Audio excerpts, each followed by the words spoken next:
अस्सलाम वालेकुम जी, एक नई वीडियो के साथ दोबारा हाजिर हैं। आज की वीडियो है preview 4 test match India versus Australia और review India versus Australia 3rd test match जो गाबा में हुआ, जो कि ड्रॉ हुआ। सबसे पहले गाबा के टेस्ट मैच से शुरू करते हैं।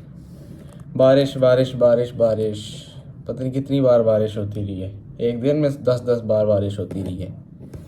तो सबसे पहले इंडिया ने टॉस जीत कर बॉलिंग करने का फ़ैसला किया। ऑस्ट्रेलिया वालों ने लगाए 445 रन्स, ठीक है। उसके बाद इंडिया वाले आए 264 10। इंडिया 260 पे ऑल आउट हो गया। इंडिया के 215 पे कोई ना आउट हो गए थे, ठीक है। उसके बाद आए Jasprit Bumrah and Akashdeep.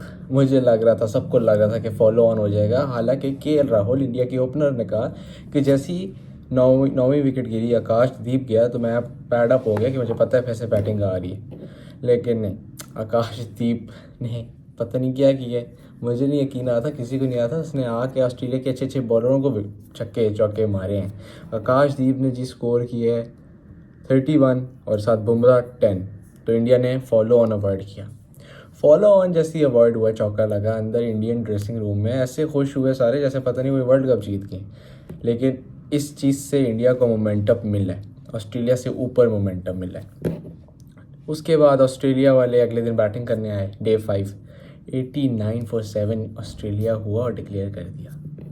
89 for 7 मतलब पैट कमिंस, मैं देखा था, पैट कमिंस ने सबसे पहले उनको कहा कि आप खेलो, तेज़ खेलो। लेकिन जैसे ही 2-3 आउट हुए, पैट कमिंस पेविलियन से इशारा करते हैं कि डिफेंड, रोको। मतलब ये कौन सी कैप्टनसी हो रही है, मुझे नहीं पता। कोई मजाक तो नहीं हो रहा, गली मोहल्ले का मैच हो रहा हो या तो इसमें ऑस्ट्रेलिया की दूसरी इनिंग में बुमराह 3 विकेट्स, सिराज 2 विकेट्स, आकाशदीप 2 विकेट्स, ठीक है। बुमराह तो बुमराह पूरे मैच में 8 विकेटें ले गए, 9 विकेटें ले गए। तो फिर इंडिया वाले आए चेस करने 2.1 ओवर्स में 8 फॉर 0। और उसके बाद फिर से बारिश बरसी और बारिश बरसती रही और मैच कॉल ऑफ हो गया, मैच ड्रॉ हो गया। इस मैच में से की प्लेयर्स लिए जाएँ 3, तो सबसे पहले ट्रेविस हेड, सेंचुरी लगाई man of the match. Number 2 पे स्टीवन स्मिथ का ये कि स्टीवन स्मिथ को सेंचुरी, उनकी फॉर्म वापस आ गई है। नंबर 3 पे जसप्रीत बुमराह, नो डाउट 9 विकेटें, फ्लैट पिच पे आ गए 9 विकेटें और 10 रन, इम्पोर्टेंट 10 रन।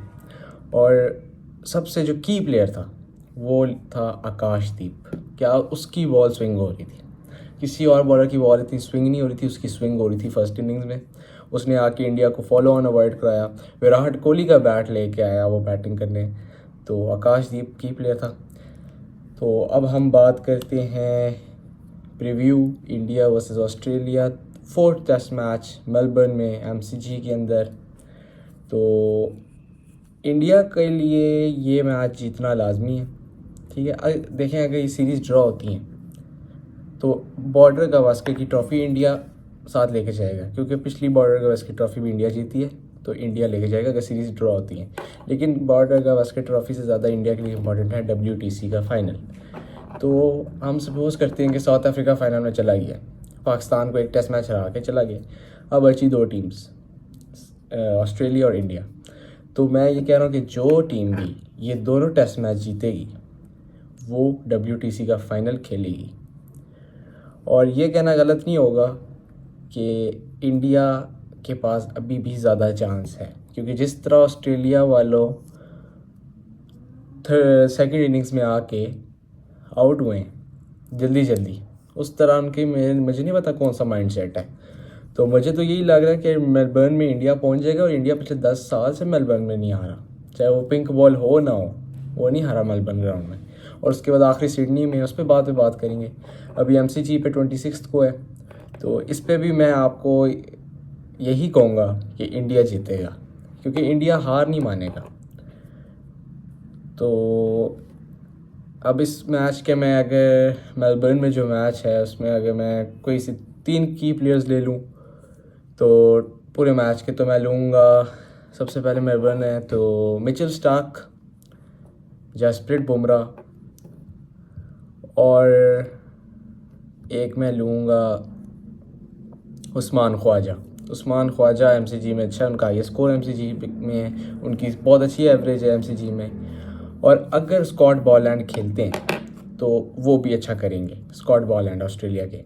और इस मैच का मुझे लगता है कि जो विकेट है, पिच है, वो 4th इनिंग्स में चेस करने के लिए बिल्कुल आसान नहीं होगा। तो जो भी टॉस जीतेगा मेरे ख्याल से बैटिंग करेगा, क्योंकि 4th इनिंग्स में MCG पे चेस करना बहुत मुश्किल है। हो भी सकता है चेस। तो MCG पे मैच है। मैं अपनी प्रेडिक्शन दे दूं मैन ऑफ द मैच के लिए, तो मैं कहूँगा Virat Kohli man of the match. Virat Kohli के रन बनना ज़रूरी हैं, बहुत ज़्यादा ज़रूरी हैं। विराट कोहली बार बार outside off stump ball touch करते हैं, निक होती आउट कैच। तो विराट कोहली को थोड़ा देख के खेलना पड़ेगा। और विराट कोहली की मुझे लगता है मैन ऑफ द मैच बनेंगे इस मैच में। ये सिर्फ मैं नहीं चाहता, हर कोई चाहता है कि विराट कोहली आखिरी बार ऑस्ट्रेलिया के अंदर खेलेंगे, कुछ कर लें। 2 टेस्ट मैच बचे हैं, कुछ कर लें। और अब थोड़ा इंडिया के लिए सीरियस माहौल है, ऑस्ट्रेलिया वालों के लिए इतना नहीं है, क्योंकि ऑस्ट्रेलिया के इसके बाद भी 2 टेस्ट मैच हैं श्रीलंका से। तो इंडिया वालों के लिए बड़ा सीरियस माहौल है, क्योंकि उन्होंने WTC के फाइनल में जाना है और वो हार नहीं मानेंगे। तो ये इस मैच का मैंने प्लेयर ऑफ द मैच आपको बता दिया, विराट कोहली बनेंगे। और इस मैच का जीतेगा, इस मैच को और इंडिया जीतेगा, क्योंकि मैंने कह दी Virat Kohli player of the match है।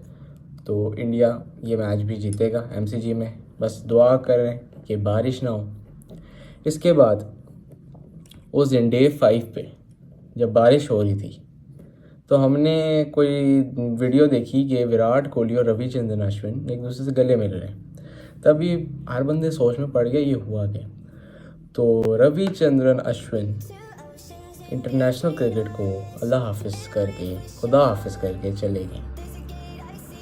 कि मतलब मैं ये सोच रहा हूँ कि इतना बड़ा legend, Indian legend, fastest to 50, fastest to 100, fastest to 150, fastest to 200, fastest to 250 and fastest to 300, और फिर फास्टेस्ट टू 350 टेस्ट विकेट्स, मतलब हर चीज़ में फास्टेस्ट बंदे को एक फेयरवेल नहीं मिला। फेयरवेल बिल्कुल भी नहीं मिला, गार्ड ऑफ ऑनर नहीं मिला, कुछ भी नहीं मिला। बस 3rd टेस्ट मैच ड्रॉ हुआ, रविचंद्रन अश्विन ने रिटायरमेंट अनाउंस कर दी। अब हमें नहीं पता इस बात के पीछे क्या है, कि ड्रेसिंग रूम में कुछ हुआ, ये तो अब रविचंद्रन अश्विन को ही पता है। तो रविचंद्रन अश्विन को एक मेरे ख्याल से और हर बंदे के ख्याल से एक अच्छा फेयरवेल डिज़र्व करता था, लेकिन वो खुदा हाफिज़ करके इंडियन क्रिकेट टीम को मेलबर्न के अंदर ही छोड़ के चला गया। रोहित शर्मा कहते हैं कि जब मैं ऑस्ट्रेलिया में लैंड हुआ पर्थ में डे 5 में, तो रवि ने मुझे बताया, यानी अश्विन ने मुझे बताया कि मैं रिटायर होने वाला हूँ। तो रोहित शर्मा ने उसको रोका और कहा कि तुम एडिलेड में पिंक बॉल टेस्ट मैच खेलो। तो मुझे ये नहीं समझ आ रही कि अगर उन्होंने रिटायरमेंट लेनी थी तो वो ऑस्ट्रेलिया गया क्यों। वो अपना इंडिया में अपने होम ग्राउंड पे आखिरी मैच खेला चेपॉक में न्यूजीलैंड के खिलाफ, उधर रिटायरमेंट ले सकता। ये इस बात के पीछे कोई है राज। लेकिन एनीवेज, रविचंद्रन अश्विन मेरे अपने चाइल्डहुड हीरो में से एक है। पूरी ज़िंदगी में उनको देखता है, फ़ैन था उनका, अभी भी हूँ और रहूँगा। क्या बॉलर थे वो, एंड अंडररेटेड लेजेंड, मतलब अंडररेटेड था और इट वाज अ लेजेंड। अब इंडिया के लिए बड़ा एक तरह से हमने देखा कि हर कोई रो रहा है। विराट कोहली की आंखों में आंसू, रोहित शर्मा की आंखों में आंसू, जायसवाल की आंखों में आंसू, हर बंदा रो रहा कि एक लेजेंड अपनी फाइनल स्पीच देख के वापस अपने मुल्क यानी इंडिया आ गया। और अब हर कोई यही कह रहा है कि अश्विन को रिटायरमेंट अभी नहीं लेनी चाहिए थी, ही should have waited for the Sydney test, क्योंकि सिडनी में बॉल स्पिन होते हैं और सिडनी में इंडिया टीम को अश्विन की ज़रूरत थी। तो पता नहीं इंडिया वाली टीम कैसे गुजारा करेंगे। और सबसे ज़्यादा जो मज़े का मोमेंट था, इमोशनल मोमेंट था, वो था जब अश्विन विराट कोहली से मिले और उसके बाद विराट कोहली ने ट्वीट किया कि मुझे नहीं पता था कि तू रिटायर हो रहा है, और जब मुझे पता चला तो मेरे 1 मिनट के लिए दिमाग में पुरानी चीज़ें आई, हमारी सारी मेमोरीज़, और अब सिर्फ 2011 स्क्वाड के अंदर से विराट कोहली बचे और वो भी कुछ ही टाइम में रिटायर हो जाएंगे। तो चाइल्डहुड हमारा, आप सबका, काफ़ियों का एंड होने वाला है।